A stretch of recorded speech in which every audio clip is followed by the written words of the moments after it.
सर्वसामान्यांचं हक्काचं व्यासपीठ। आपण आज आलो आहोत प्रभाग क्रमांक 5 प्रभाग क्रमांक 5 मध्ये भारतीय जनता पार्टीच्या नगराध्यक्ष पदाच्या उमेदवार सुवर्णा राजेंद्र लोळगे व इतर स्थानिक नगरसेवक पदाचे उमेदवार संतोष तेऊरकर भुजबळ आदींसाठी प्रचारासाठी या ठिकाणी भारतीय जनता पार्टीचे तालुका अध्यक्ष राहुल पाचरणे वगैरे सर्व मान्यवर या ठिकाणी उपस्थित आहे।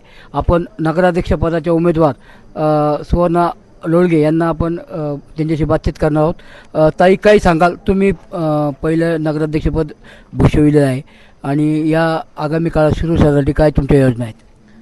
नमस्कार, मी सुवर्णा लोळगे। नगराध्यक्ष पदाची आधी मी धुरा सांभाळलेली आहे, त्यामुळे निश्चितच मला अनुभव आहे आणि आता मला नगराध्यक्ष पदाची परत उमेदवारी मिळाली आहे भारतीय जनता पार्टीकडून। राहुलदादा पाचरणेंच्या आणि नितीनदादा पाचरणेंच्या अध्यक्षतेखाली आमचा पॅनल आहे भाजपचा। तर जेव्हा नगराध्यक्ष आम्हाला जनता निवडून देईल तेव्हा नक्की शिरूर शहराचा सर्वांगीण विकास हेच माझं अंतिम ध्येय असेल। तुम्ही संपूर्ण शिरूर शहरात पदयात्रा काढलेली आहे, तुम्हाला काय वाटतं शिरूरकरांचा कसा प्रतिसाद मिळतो? शिरूर शहरामध्ये पदयात्रा करताना निश्चितच सर्वांचे आशीर्वाद आमच्या पाठीशी आहेत आणि अतिशय तरुण वर्गांचा झालं, ज्येष्ठांचा झालं, अतिशय चांगला पाठिंबा आम्हाला मिळत आहे। शिरूर शहरासाठी आगामी 5 वर्षात काय अजेंडा राहील तुमचा, की नेमकं कोणत्या गोष्टीला तुम्ही प्राधान्य देणार? सगळ्यात महत्त्वाची गोष्ट म्हणजे शिरूर शहरामध्ये पार्किंगची समस्या खूप मोठी आहे, वाहतुकीची समस्या मोठी आहे, तर आपण ती सोडवण्याचा प्रामुख्याने प्रयत्न करणार आहोत। त्याच्यानंतर शिरूरमध्ये थोडंसं प्रशासन असल्यामुळे आता स्वच्छतेकडे पण थोडंसं दुर्लक्ष झालं आहे, तर घनकचऱ्याचं शास्त्रोक्त पद्धतीने कसं नियोजन करता येईल ते आपण बघणार आहोत। तसेच आता आपण काल बावनकुळे साहेब आले होते, त्यांच्या माध्यमातून गुजरमाळ्याचा विषय असेल, स्टेट बँकेचा विषय असेल किंवा आपल्या हुडकोवासियांचा विषय असेल, तो प्राधान्याने सोडवण्याचा माझा प्रयत्न राहील। केंद्रात भाजप, राज्यात भाजप सरकार आहे, तर त्याचा काय फायदा तुम्ही शिरूर शहरासाठी करणार? फायदा नक्कीच होणार आहे। केंद्रात आणि भाजपमध्ये शिरूरची आपली भाजपची सत्ता आहे, त्यामुळे शिरूर शहराला विकासासाठी जो निधी आणावा लागणार आहे त्यासाठी आपल्याला नक्कीच त्यांची मोठ्या प्रमाणात मदत होणार आहे। या निवडणुकीत तुम्हाला प्रतिस्पर्धी कोण वाटतंय? म्हणजे तिरंगी लढत आहे, तर यात तुम्हाला काय वाटतं की कोण? नाही, माझं कोणी प्रतिस्पर्धी नाही, मी सगळ्यांना सोबत घेऊन चालण्याचा माझा मानस आहे।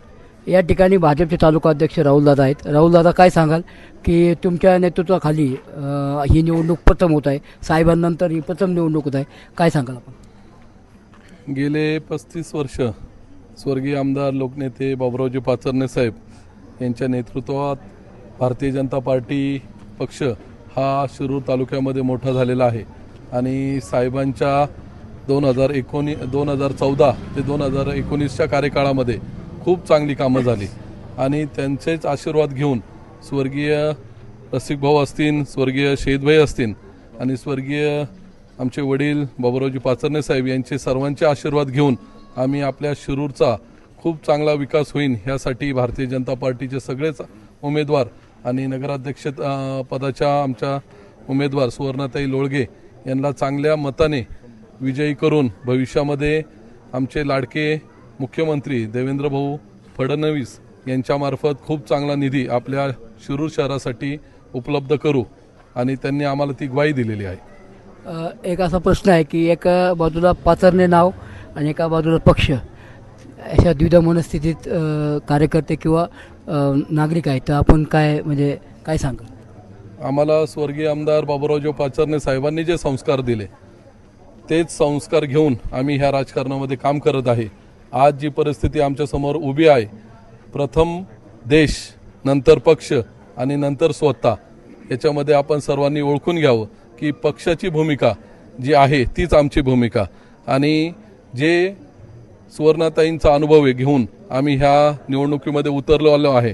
आमचा पूर्ण पाचरणे परिवार ह्या निवडणुकीमध्ये सुवर्णाताई लोळगे यांच्या मागे भक्कमपणे उभे आहे आणि शेवटपर्यंत ही आमच्या दोघा भावांची जबाबदारी आहे की सुवर्णाताई लोळगे ह्याच विजय होणार, यामध्ये आम्हाला काही शंका वाटत नाही। या ठिकाणी राहुल पाचरणे यांनी नगराध्यक्षपदी सुवर्णाताई लोळगे विजय होतील असा विश्वास यावेळी व्यक्त केलेला आहे आणि या ठिकाणी प्रतिसाद पाहता भारतीय जनता पार्टीच्या उमेदवार सुवर्णा लोळगे यांना यश मिळेल असं इथल्या कार्यकर्त्यांना वाटतं आहे।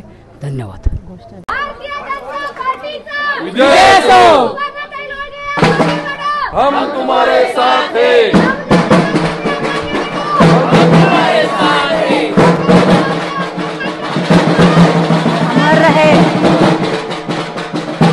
आपल्या परिसरातील बातम्या पाहण्यासाठी चॅनलला सबस्क्राइब करा, व्हिडिओला लाईक करा आणि बेल आयकॉन दाबायला विसरू नका।